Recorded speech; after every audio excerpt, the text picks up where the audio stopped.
What happens to priests who prey on children? The stories of sexual abuse tonight from their survivors in a special report on pedophile priests next. In Disney's Toy Story, now on video, Buzz and Woody have one wild and bumpy ride. But now, their real adventure begins. Talking Woody, Talking Buzz, and RC Racer are at Burger King. Your kids can collect all three, just $2.69 each with any delicious value meal.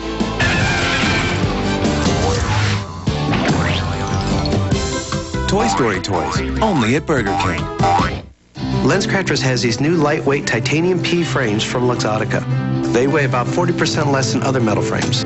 They're fashionable, comfortable. Look at the difference. Wow. I love seeing them smile when that happens. LensCrafters, helping people see better 1 hour at a time. Think about this.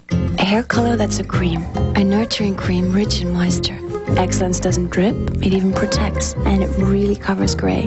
Does your hair color do all that? Excellence Cream by L'Oreal. Think about it.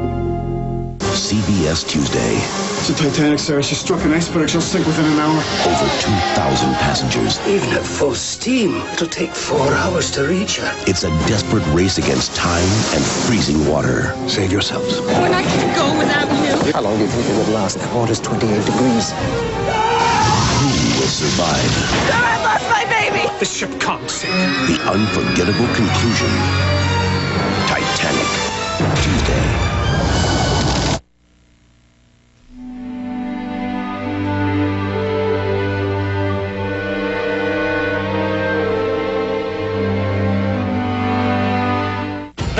They didn't do it in fear.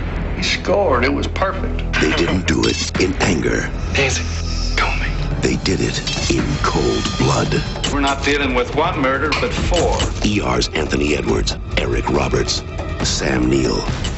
CBS presents a new miniseries based on the classic that changed the way we look at crime. I've seen some bad things, but nothing so vicious as this. CBS next Sunday, in cold blood. The Duchess of York, Heather Locklear, Glenn Close, Reba McEntire, and Derek Jeter all have a date with Dave this week. Now your latest local news. What happens to priests who prey on children? Stories of sexual abuse from survivors. Is the bell really tolling on Albert Bell's days in Cleveland? We'll have the latest. And do you have high blood pressure? You may be able to throw away your medication. CBS 19 News starts right now.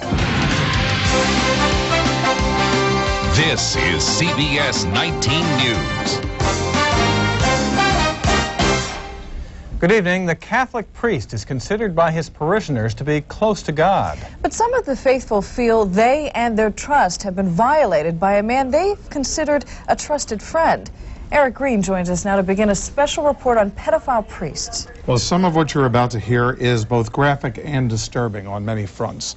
For the victims of sexual abuse by priests, there is shame and guilt and emotional scars that can last a lifetime. Those we spoke to say they don't feel the church has done enough to help them get over it.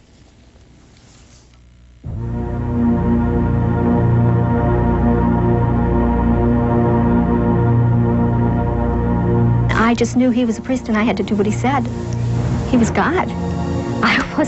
I could not say no to God. At the same time, he used to tell me really contradictory things, because he would also tell me that somehow God was blessing this and that it was okay and that we were at a much higher level of spirituality.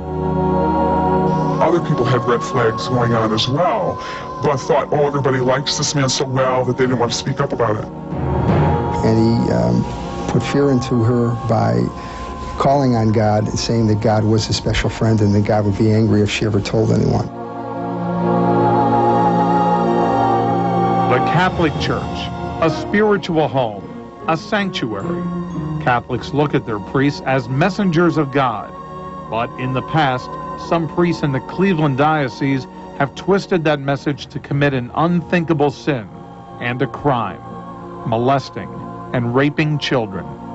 They become, by their actions and their omissions,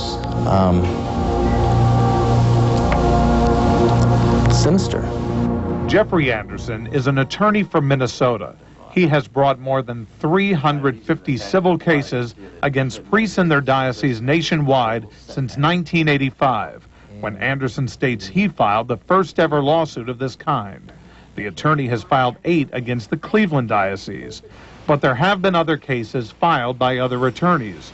Right now, there are 2 cases in litigation. One is against Father Edward Rupp. Father Rupp and the diocese are being sued by a John Doe, a man now in his 40s. John Doe alleges that from the late 1960s up until 1973, when he was in his teens, Father Rupp sexually abused him at St. John Bosco in Parma Heights. The priest is on administrative leave from the diocese. We caught up with him recently at a local shopping center. Edward Rupp? Yeah. Hi, my name is Eric Green. I'm with channels 19 and 43, and I was wondering if you had any comment about the accusations that have been made against you by a John Doe. No, I'm not that Edward Rupp. We believe he is that Edward Rupp. Here's the priest pictured in the Catholic Universe Bulletin. We also ran his license plate. The car was registered to Edward